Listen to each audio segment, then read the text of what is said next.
Here's something I learned researching today's story. When cheerleading began in the United Kingdom in the 1860s, it was an all-male thing. I had no idea. That, of course, changed to what the stereotype became, all women doing routines on the sidelines for mostly male sporting events. But it's been 25 years since cheering became a sport of its own, physically taxing, daringly acrobatic. Tomorrow, there's a first for the Glens Falls area in cheerleading. The South Glens Falls Pop Warner cheer team is representing at Nationals in Florida.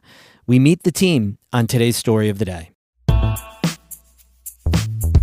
Support for Story of the Day comes from Long Run Wealth, an SEC-registered investment advisor in Lake Placid, providing comprehensive wealth management, retirement, and financial planning solutions. LongRunWealth.com. Hey, I'm David Sommerstein. It's Wednesday, December 11th. First up, a Clinton County man accused of threatening to harm upper management at the hospital in Plattsburgh earlier this year was sentenced on weapons charges yesterday. According to MyNBC5, 53-year-old Robert Thibodeau was sentenced to 8 years in prison. Back in February, Thibodeau was fired from Champlain Valley Physicians Hospital. Police arrested him blocks away from the facility after getting a tip from his brother that Thibodeau was armed and on his way there. Police found multiple weapons in Thibodeau's home and vehicle. He initially pleaded not guilty to almost a dozen weapons charges, but later changed his plea to guilty.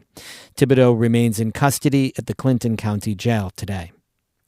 The computer chip company Micron has signed a $6.1 billion agreement with the federal government to build a massive facility north of Syracuse.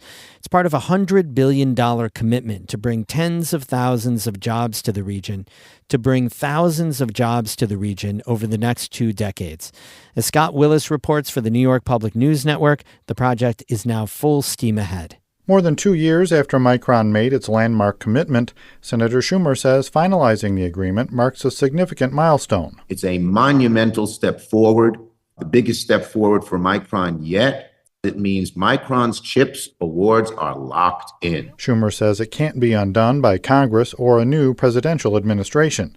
He says the agreement with the U.S. Department of Commerce also means Micron has to hit benchmarks. So they have to employ a certain amount of people by a certain amount of time, have a certain amount of square footage by a certain amount of time, et cetera. There are specific guidelines. I don't think it should be underestimated how important this milestone is. But, every day since that announcement in 2022, not only Micron, but our local partners have been working to bring this vision to reality. Rob Simpson is president of Center State CEO, the area's economic development organization. He says Onondaga County is working on the environmental review process for the 1,400-acre site located mostly on wetlands and clay, while his team works on workforce development. We're working with a group of 42 or 43 different training and education providers to make sure that people who are interested in working in a facility like Micron have access to the training and the skills and the tools and the labs that they need to be prepared for those jobs and those careers. Construction is expected to begin in November 2025. I'm Scott Willis for the New York Public News Network. A dairy farmer in St. Lawrence County is seeking the Democratic nomination for an anticipated congressional special election next year. Blake Gendebine announced his campaign earlier today in a press release. Gendebine was born and raised in the North Country and lives with his family on Twin Mill Farms in Lisbon. He's also vice chair of the Agrimark Milk Co-op Board of Directors. President-elect Donald Trump has tapped current Congresswoman Elise Stefanik as the next ambassador to the United Nations. If Stefanik's nomination is confirmed by the Senate, a special election for her seat will have to take place within a few months. Gendebine isn't the only Democrat interested in running for Stefanik's seat. Last week, retired Army Lieutenant Colonel Stephen Holden launched an exploratory committee, and Stefanik's opponent last November, Paula Collins, has also expressed interest. Democratic county party chairs in the district will ultimately select the nominee. There is no primary. Meanwhile, multiple Republicans have signaled interest in running for the seat, including Amsterdam-based Sticker Mule owner Anthony Constantino, Adirondack State Senator Dan Steck, and Rensselaer County Executive Stephen McLaughlin.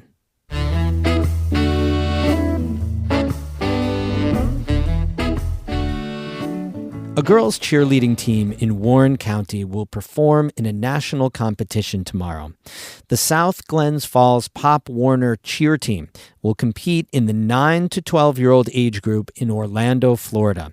Kara Chapman caught up with the team ahead of the competition and brings us a story. Kinley Converse says her biggest takeaway from cheering is the friends she's made along the way. Once the year starts, you get closer and closer, and by the end, you're basically family. Her cheer family is the South Glens Falls Pop Warner Bulldogs. Here they are at the Eastern Region Championships in New Jersey last month.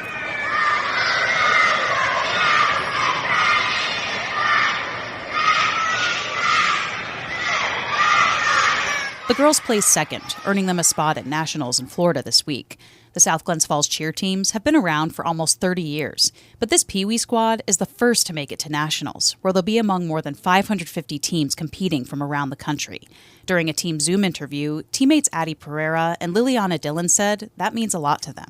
I'm just happy that we could be the first people to pull it off. I'm just happy because this is my 6th year of doing cheer, and since I've done cheer, we've never placed to go to nationals. The team is a mix of new and returning cheerleaders. With 9 members, they compete in the small category for their age group, 9 to 12 years old. Coach Ashley Fitzgerald says the skills for Pee Wee cheerleaders focus on the basics. Jumps, basic tumbling. They can do front walkover, back walkovers, round offs, back limbers. We can stunt, go up to full extension, cradle, quarter turn cradle. Since regionals, the team's been busy working on those skills to prepare for nationals. They've put in hours of practice and run through their routine a lot. Sydney Jablonski says they focus on what they need to improve. Like, if something is easy, we don't really practice it because we kind of already know it. Like, we do the stuff that is hard that we don't really do. Coach Fitzgerald says the girls' routine is set to a mix of music with a variety of artists. Yes! We have Michael Jackson in it, Justin Timberlake, Christina Aguilera, and Pitbull. So it's like a mix of a bunch of different songs together. Aside from practicing, the girls also hosted multiple fundraisers to help cover the cost of going to nationals. They flew down to Florida yesterday. Today, they'll focus on practicing before the big day on Thursday. They'll get just one shot, 2 minutes and 30 seconds, to wow the judges and stand out from the other 4th to 7th graders. So, understandably, the girls are a bit nervous. Here's Jablonski again. Excited, but scared at the same time because the mat's gonna be so big, and we're our team is pretty small, and it's gonna be a giant mat, so I'm kind of scared. Converse says she has a strategy for when she's anxious. My mom told me to just find a familiar face that makes you happy, or just stare at someone you don't know until you're off stage. And Morgan Bombard says all the people and the loud music aren't the only thing she's worried about. The most thing that I'm scared about is when we go down to Florida on the plane, because I've never been on a plane. But even if they're nervous, the girls also say they're excited to do their best and to have some fun. They'll get to explore SeaWorld after hours and meet other cheerleaders from around the country. Fitzgerald says they bond through an activity called Pin Me. The teams decorate clothespins ahead of time to pin other cheerleaders. A lot of them have little ducks on them, good luck ducks. It's super cute, and a lot of the teams join together and do it and end up bonding.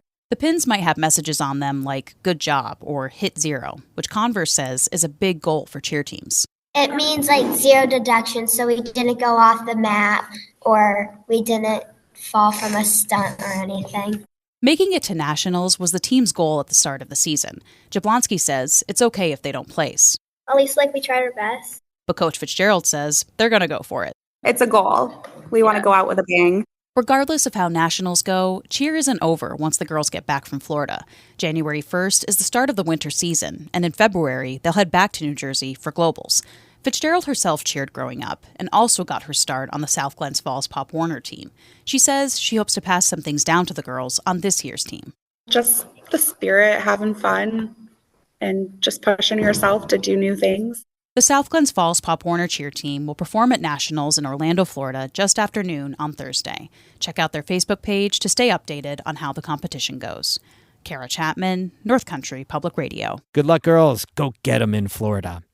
We have more news all the time on our website, ncpr.org.